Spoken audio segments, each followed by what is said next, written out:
अस्सलामु अलैकुम वरहमतुल्लाहि वबरकातुहू। जी दोस्तों, क्या आप जानते हैं जैसे जैसी हमारी उम्र में इजाफा होता है, हमारे जिस्म में तरह तरह की तब्दीलियां आने से जिस्म में ताकत कम होने के साथ साथ हम जो कुछ खाते हैं उसे सही तरह से जिस्म में फ़ायदा देने के लिए जो प्रोसेस होता है वो स्लो हो जाता है। कुछ खाने जिन्हें हम जवानी में आराम से ही खा लिया करते हैं, लेकिन जब हम 50 या फिर इससे ज़्यादा उम्र में खाने से हमारे जिस्म को फ़ायदा देने की बजाय नुकसान दे जाता है। और इसी तरह उम्र के लिहाज से गलत खुराक खाने की वजह से कई दफ़ा बीमारियां वगैरह भी पैदा हो सकती हैं। हमारी पिछली वीडियोस में आपको डिटेल में बताया है कि 50 की उम्र के बाद क्या क्या खाने से आप अपने आप को सेहतमंद और हेल्दी रख सकते हैं।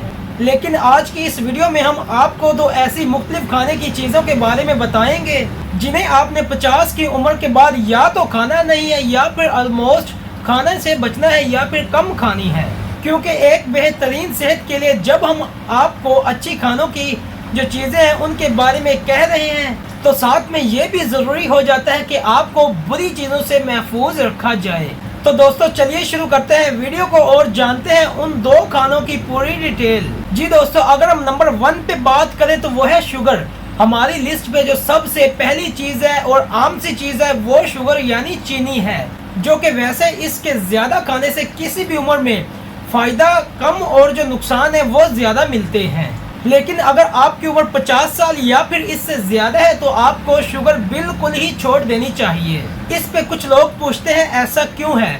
ऐसा इसलिए ज़रूरी होता है क्योंकि हमारे जिस्म को जितना शुगर ज़रूरी होती है हम अनजाने में अक्सर उससे कई गुना ज़्यादा तक खा लेते हैं। आज के खानों में कोई भी चीज़ उठा ले तकरीबन सभी में चीनी ही शामिल की हुई होती है, जैसे कि कैंडीज़, कोल्ड ड्रिंक, क्रीम्स वगैरह या फिर नमकीन जो चीज़ें हैं उनमें जायका बनाने के लिए इसे इस्तेमाल किया जाता है। अब जवानी में इन चीज़ों का खाना हमारी सेहत पे इतना बुरा असर इस वजह से नहीं डाल सकता क्योंकि उस वक्त हमारा मेटाबॉलिज्म फास्ट और सही होता है। लेकिन जैसे जैसे हमारी उम्र में इजाफा होता जाता है तो हमारा जो मेटाबॉलिज्म है वो स्लो और कमज़ोर हो जाता है। इससे हमारा जिस्म भी कमज़ोर रहने लग जाता है। इसलिए इस उम्र में जब हम ज़्यादा चीनी का इस्तेमाल करते हैं, जब हम ज़्यादा मिकदार में चीनी खाते हैं तो हमारी जो इंसुलिन रेजिस्टेंस है वो कई हद तक बढ़ जाती है। हमारा जिगर इससे ख़राब हो जाता है और हमारा वज़न भी ज़्यादा बढ़ने लग जाता है।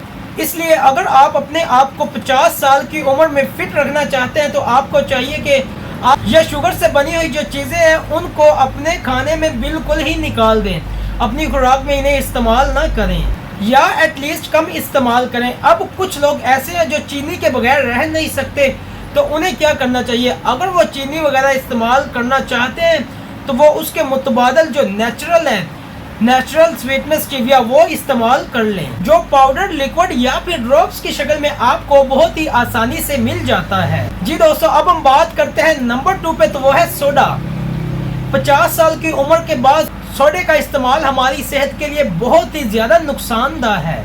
आज के इस दौर में तकरीबन सोडा हर घर में किसी न किसी खाने में तकरीबन लाजमी शामिल किया जाता है, या फिर किसी के यहाँ जब आप मेहमान बन के जाते हैं तो वो सबसे पहले आपको सोडा जैसे कि कोक, पेप्सी या फिर मिरिंडा वगैरह है वो देते हैं। सोडे को मैंने चीनी के साथ इसलिए शामिल नहीं किया क्योंकि इसमें चीनी के अलावा और भी काफ़ी सारी ऐसी चीज़ें होती हैं जो हमारी सेहत को बहुत ही ज़्यादा नुकसान पहुंचा देती हैं।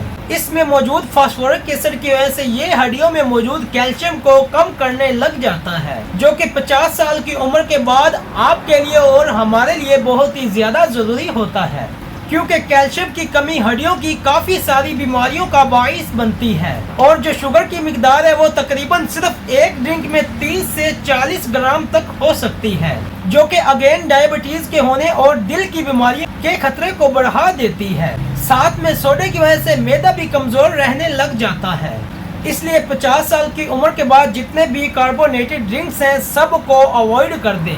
सोडे की जगह आप पीने के लिए अगर कुछ इस्तेमाल करना चाहते हैं तो आप नींबू पानी इस्तेमाल करें। इससे आपकी सेहत पे काफ़ी ज़्यादा फ़ायदे हासिल होंगे। जी दोस्तों, आज के लिए फिल वक्त इतना ही, फिर मिलते हैं इंशाल्लाह नेक्स्ट वीडियो में। उम्मीद करता हूँ आपको ये वीडियो काफ़ी ज़्यादा पसंद आई होगी।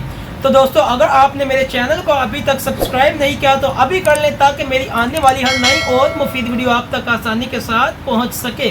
جزاک اللہ خیر، اپنا بھی خیال رکھیے گا، اللہ حافظ۔